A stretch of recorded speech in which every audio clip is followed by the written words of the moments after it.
Hello everyone, how are you doing? Nat here and welcome back with another quick tutorial. In today's I'm gonna show how to optimize and defrag C drive in Windows 11.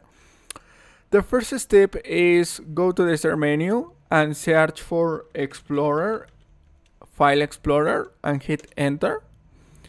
Go to this PC and select this option. Wait a moment. Select this PC, right click and select properties and select the tools and click on check. Click on scan drive and wait a moment.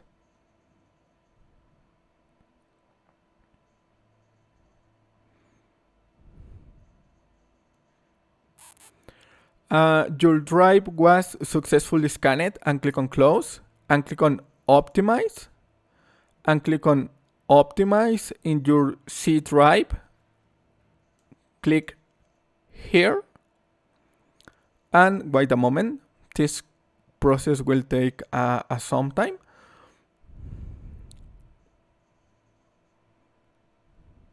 And this is all.